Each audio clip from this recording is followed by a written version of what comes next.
사도 바울은 전도를 다니면서 한 곳에서 오래 머물지 않았습니다. 길어봐야 몇 주일 혹은 몇 달 정도 머물다가는 다른 곳으로 떠났습니다. 복음 전하는 일이 너무나도 급하고 바빴기 때문이었습니다. 그런데 바울은 특별히 에베소에서 3년 동안 머물며 복음을 전하고 가르쳤습니다. 에베소는 풍요의 여신 아데미를 섬기는 사악한 도시였습니다. 그곳에 세워진 아데미 신전은 고대 세계의 7대 불가사의 가운데 하나로 여겨질 만큼 웅장했습니다. 바로 그와 같은 우상의 도시에 복음이 전해지고 에베소 교회가 세워졌습니다. 에베소 교회는 예루살렘 교회, 안디옥 교회와 함께 초대교회를 대표하는 3대 교회 중의 한 교회였습니다.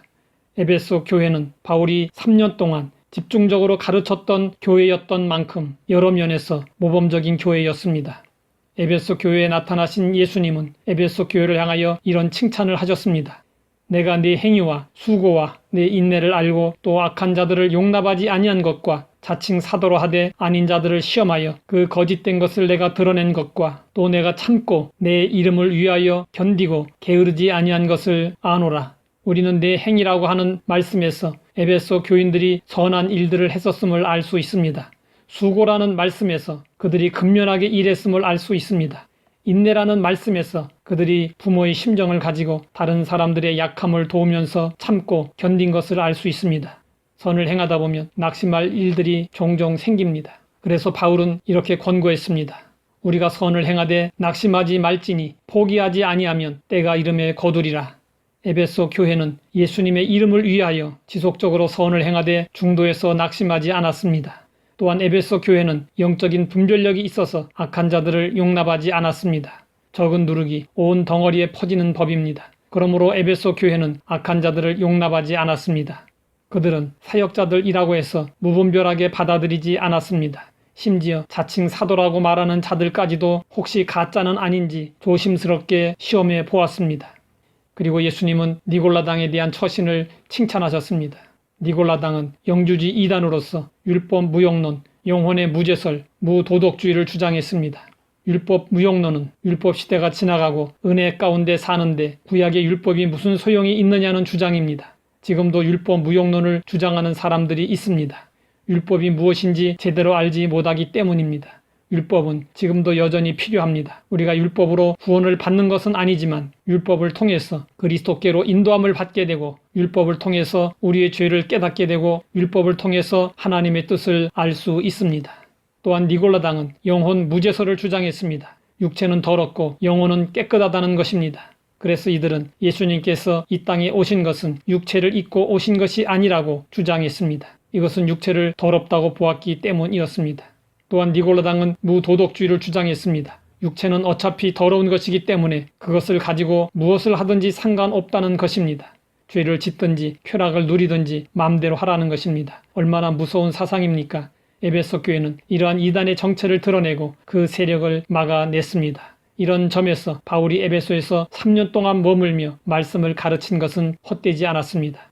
하나님의 말씀을 정확히 알면 절대로 이단에 빠지지 않습니다. 그리고 에베소 교회는 주님의 이름을 위하여 인내함으로 견디고 게으르지 않았습니다.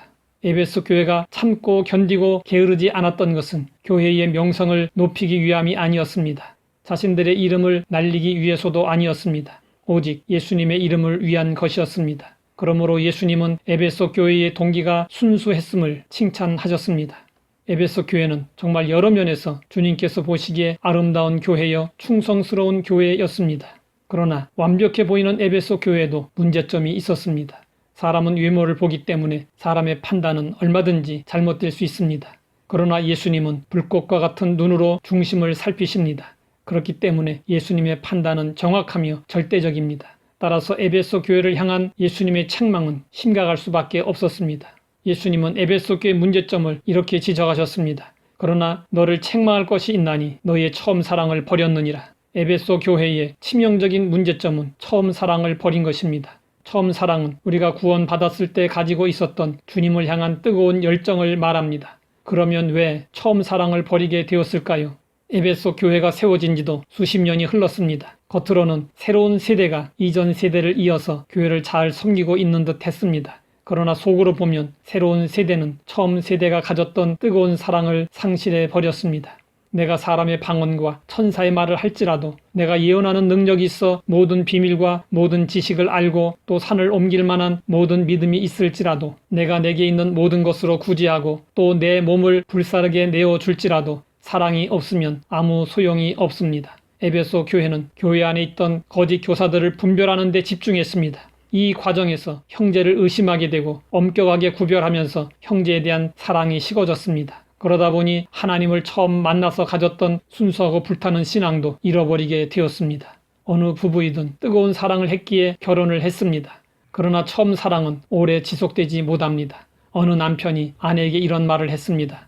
내가 당신과 함께 살며 숙식은 같이 하겠소. 돈을 벌어서 생활비도 대겠소. 아이들도 양육하겠소. 그러나 나는 더 이상 당신을 사랑하지 않소. 분명 이들 부부에는 심각한 일이 생긴 것입니다. 아내는 남편이 모든 것을 다 해주어도 조금도 기쁘지 않습니다. 남편이 더 이상 자신을 사랑하지 않기 때문입니다. 성도들과 주님과의 관계도 마찬가지입니다. 우리가 예배에 참석하고 헌금도 하고 교회에서 맡은 일도 감당하지만 예수님을 사랑하지 않는다면 예수님이 기뻐하실까요? 예수님은 사랑 없이 그저 기계적으로 드리는 예배나 섬김은 기뻐하시지 않으십니다. 지금 우리의 모습은 어떻습니까?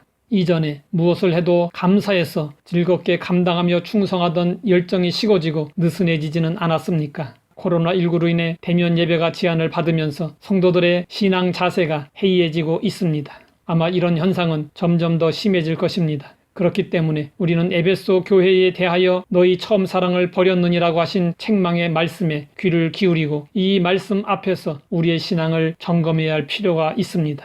문제가 있으면 답이 있습니다. 중요한 것은 어떻게 회복하느냐 하는 것입니다. 주님께서는 그 방법을 가르쳐 주셨습니다. 그러므로 어디서 떨어졌는지를 생각하고 회개하여 처음 행위를 가지라. 회복의 첫 번째 조건은 원인을 파악하는 것입니다. 신앙의 퇴보에는 분명한 이유가 있습니다. 우리는 자신의 신앙 여정을 돌아보며 왜 열정이 식게 되었는지 원인을 찾아내야 합니다. 그 다음은 회개하는 것입니다. 회개는 마음을 돌이키는 것이고 목적을 바꾸는 것이고 근본적으로 방향을 바꾸는 것입니다. 회개는 죄인들에게만 요구되는 것이 아니라 신자들에게도 필수 불가결한 것입니다. 그러므로 떨어지는 일이 있을 때마다 우리는 회개해야 합니다. 마지막으로 처음 행위를 가지는 것입니다. 회개는 소극적인 일이지만 이에 반해 처음 행위를 갖는 것은 적극적인 일입니다. 주님을 사랑하는 것은 말로가 아니라 행함으로 확증되어야 합니다. 그래서 예수님은 이렇게 말씀하셨습니다. 내가 아버지의 계명을 지켜 그의 사랑 안에 거하는 것 같이 너희도 내 계명을 지키면 내 사랑 안에 거하리라. 처음 행위를 가지는 것이 처음 사랑을 회복하는 것입니다. 우리가 예전에 은혜 충만했을 때 어떠했습니까? 모이기에 힘썼습니다. 정기 예배 때마다 모이는 일에 최선을 다했습니다. 간절한 마음으로 기도하고 뜨겁게 찬양했습니다. 가정 신방을 원했고 감사했습니다. 성도들끼리 만나 교제하는 것을 기뻐했습니다. 기회가 주어질 때마다 복음을 전했습니다. 그런데 지금 우리는 그때 그 모습을 많이 잃어버렸습니다. 그때 그 열정을 다시 회복할 수 있어야 합니다. 그러나 코로나19는 되돌아가는 길을 가로막고 있습니다. 지금은 어쩔 수 없는 상황이라고 미루고 안일하게 지내다 보면 어떻게 될까요? 미국 코넬 대학교의 실험실에서 있었던 일입니다. 개구리 한 마리를 차가운 물이 담긴 큰 비커에 넣었습니다. 비커 밑에는 분젠 등을 놓고 1초에 화씨 0.017도씩 데워지도록 불꽃을 아주 작게 해 놓았습니다. 물의 온도가 아주 조금씩 높아졌기 때문에 개구리는 온도의 변화를 감지하지 못했습니다. 개구리는 언제든지 비커에서 뛰쳐나와 도망갈 수 있었지만 빠져나올 생각을 하지 않았습니다. 2시간 반쯤 지난 뒤 개구리는 어떻게 되었을까요? 개구리는 자기가 죽어가는 것도 느끼지 못하고 있다가 뜨거운 물에 죽어 있었습니다. 지금 우리도 비코 속의 개구리와 같은 처지에 놓여 있습니다. 코로나19 상황을 핑계삼아 신앙생활을 게을리하다 보면 우리는 자신도 모르는 사이에 푹 삼기는 개구리 꼴이 되고 말 것입니다. 코로나19 상황은 알곡과 쭉정이를 갈라내고 있고 우리의 신앙을 점검하게끔 합니다. 자신의 모습을 정확히 살펴보십시오. 에베소 교회가 처음 사랑을 잃어버린 것처럼 처음 사랑을 잃어버리지는 않았습니까? 주님을 향한 사랑이 변함없이 뜨겁다면 정말 감사할 일입니다. 그러나 만약 잃어버린 상태라면 더 이상 미루지 말고 속히 회복할 수 있어야 합니다. 주님은 우리에게 묻고 계십니다. 내가 나를 사랑하느냐? 이 질문 앞에서 우리는 주저함 없이 내가 주님을 사랑합니다 라고 대답할 수 있어야 합니다. 하나님 아버지, 우리의 모습을 돌아보니 부족한 것뿐입니다. 자비와 긍휼을 베풀어 주시옵소서. 주님을 향한 사랑과 사역에 대한 열정이 다시 뜨겁게 불타오를 수 있게 하시고 심령을 새롭게 하여 주시옵소서. 예수님의 이름으로 기도드립니다.